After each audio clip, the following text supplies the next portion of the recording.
Something I've been wanting to do for a while now and can finally do it is a bunch of pieces for the rear end. One of them being changing the ratio in the back and putting a posi in it, because right now it's just a 294 open diff. It's 8 1/4, not 7 1/4. I had a few people think that it was 7 1/4, but no, we put in 8 1/4 a while ago. So in theory, this should hold up. I've seen a bunch of different reviews, as goes for anything, on what it'll hold up to, how good they are and whatnot. So I don't know, that's kind of been the whole thing of this. Everyone has, from what I've read online, said a bunch of different things, and I guess the only real way to find out is to do it myself, and we'll see what this holds up to. So I'm kind of curious. I think this one should be pretty good, cross my fingers. Like I said, yeah, 294 open diff, so those are gonna be the two big things we're changing. Which brings me to all these pieces back here. So got a new ring and pinion, switching out for a 355, which should be a lot better for acceleration, because right now this 294 with the LS is kind of a dog. I mean, that worked good for the slant, but now that I actually have some power under here, this is dragging me down. So my dad's got a 373 in his car. He even said that he probably would have gone with something a little lower, like a 355. So that's what made me make my decision for that. Also got a posi unit for the back here. This I'm pretty excited for. I think it's the most thing I've been excited for in a while now. I didn't go with a true track or anything, primarily just to save money, and I don't plan on keeping this rear end setup forever. Ideally, I'd like to put a 9-inch in it one day, but that's years down the road. So this will do for now, and I'll probably have people ask or suggesting, you know, put an 8.8 in it or 8 3/4. I was gonna do an 8.8 originally before we put this in here, but just didn't really have the, I guess, money at the time, or like the skills, and found this thing for like 150 bucks, put like 100 bucks into it, and it's worked so far. So we'll keep it, and that's the other reason why I'm not doing it right now, is because we just built this whole rear suspension around this, got all new brake lines going back to it. I mean, it's set up. This we can just all do while it's in the car still. So 8 3/4, if you know anything about those, you know that like a used one that you'll have to put all this stuff into anyway will cost you like $1,200. So yeah, not happening right now. All this will have to do. So I think it'll hold up. Still running the 27 spline axles. So the 8 1/4s came with 2 different axles. You can get a 27 or a 29 spline. Most of the 29 splines came in like Jeeps and maybe some trucks, I want to say. So you cannot find 29 spline axles for 8 1/4 for Mopar A-body, which sucks. I kind of wanted to go up to that, but hey, I think well, cross my fingers that the 27s will do for now. So now that I got that all out of the way, hopefully that'll eliminate some questions or whatnot. Let's tear this thing apart.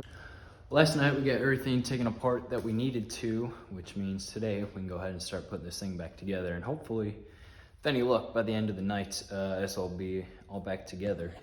Also went ahead and got the ring on the carrier here, just threw this thing in the oven at like 350 for 30 minutes and popped right on. Not a problem. Turns out though, on the back side of the ring, there are 2 different bolt patterns, one for standard, one for metric. Found that the hard way, so then had to take all the bolts back out and get new bolts, turn it, and bam, now it works perfectly. So have to keep that in mind for next time. But yeah, the old stuff came out pretty easily. I mean, basically just pop the caps off and everything came right out. Now these pieces, I forget the actual technical term of them, but in order to get them back in, I had to go ahead and make a little tool. So when it comes to that time, I'll show exactly what we're gonna do and how to do that, because it's a little bit tricky. Well, other than that, it's pretty much all simple. Went ahead and blasted the yoke too, because that was pretty rough. So I'll go ahead and paint that. Once that's set, I think we can go ahead and start putting this stuff in the car. Okay, moving on to actually installing things. Right here we have the new pinion with our mock-up bearings. This way we can set the depth of it and add any shims if needed. So right here, using the old smaller one, ground out the inside so it can slip on and off easy without having to press on. Just had to get a new one for the bottom. Did the same thing. That'll work. And what are you doing under here? I'm pressing in the new races for the pinion bearing. And how is that going? Now it is complete, so it went well with the proper tools. No, how was it actually going? It was very challenging, but now it's good. Okay. So originally this big shim here is between the bigger race and the housing, so they shimmed the bearing back originally. Right now we put all the shims between the bearing and the pinion, and all the ones that came with the bearing kit and whatnot over there, we put all those on. And that got us, where were we at? This is what we're trying to go for, 2.373. That got us to 2.384, so we're 10 thousandths off. Which this shim right here is exactly 10,000. So once we go ahead and add this, that should push the pinion back just to where we need to be, and hopefully that'll be it. And if this is it, then we can go ahead and press all the new bearings on. Adding that extra shim there on the pinion got us the perfect depth. So we went ahead and pressed the new bearings on. That is all in place there. Also went ahead and threw new axle seals and bearings in on both sides. And now that that is all done, we can go ahead and press the bearings on the carrier there and start getting that put in place. Where am I at? That is 2.578, Okay. which is only 8. I mean, the first one last time was 2.574. Okay. What That one's 2.564. That's why we take an average. Yes. For some reason, in the kit here, this one, with all the bearings and the seals and whatnot, these are the carrier bearings that came with them. And these were the carrier bearings that came off the original carrier.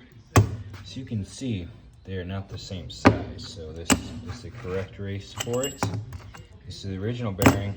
The race is way too big. So I don't know why Mopar would ever decide to change them. I mean, I don't know what they're thinking. I don't know what they're thinking half the time they designed some of the things for this car.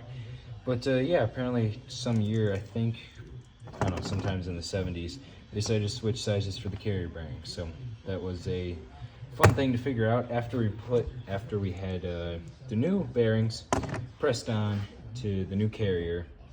I had to take those off, then had to go find new smaller bearings. Ended up getting those. Yeah. Oh well. And it's been issue after issue over here, but got the carrier finally in. Had the wrong carrier bearings that came in the kit. They were too big, so I had to run to the auto parts store. Of course, 2 different stores to get 2 bearings. They're smaller size bearings. I think 70 through 74 has these smaller size bearings, where 70 or maybe 70 through 75 and 76 and up has a different size. That's kind of what I found out online. So whatever. Right now we're trying to set the backlash, get that dialed in. Right here, these are the backlash adjuster pieces that go on the side. You need a special tool that obviously will go down the length of the axle tube here to go in the ends of this. So I went ahead and made this little guy right here. This is a nut from like a trailer ball mount. It's the only thing that I could find that would work. Took a socket, went ahead, welded it in the end there, as you can see, and then just had to grind down the ends until it fit in there. That took way longer than it probably should have, and was not easy, but we finally got the backlash exactly where we need it to be.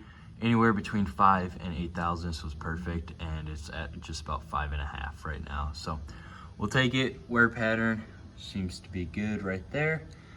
Everything is now torqued down and set in place. Put the axles back in. So now just got to I bent the diff cover on the bottom here, taking it off on accident. So bend the lip back, toss the diff cover back on, put some gear fluid in it, toss the drive shaft back in, and then I guess take this for a test drive and see what it does.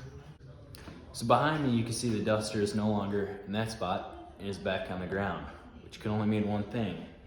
Got everything situated, took it for a drive, and so far so good. Nothing broke, no noises, and actually rips pretty good, so I'm happy with it. That was a ton of work between the past few days here over the weekend. Learned a lot, and I don't know, hopefully it's worth it. I'm gonna actually follow the instructions and break it in for the next few 100 miles because, like I said, that was a lot of work, and I don't want to destroy that or destroy all the pieces and everything because it's not cheap. But I'm pretty excited. finally have a different gear in here. Like I mentioned, I think in the beginning of the video, first second gear are pretty short right now, which is fine because then I can gear, when I switch to hopefully a stronger trans, gear that based off the rear end, and yeah, that'll all work out. So I've never done anything like this. The last time my dad set up rear end was in his Camaro. Long time ago, he said, and that was a 10 bolt, so a lot different than this. This took us 3 nights. He said that took him and his buddy about an hour. So I don't know, just Mopar things. It's the way it goes. So I don't know. Everything seemed to work out, like I said, minus the little snafu with the carrier bearings there, but got that solved, and pretty proud of us for being able to get that done and making it work.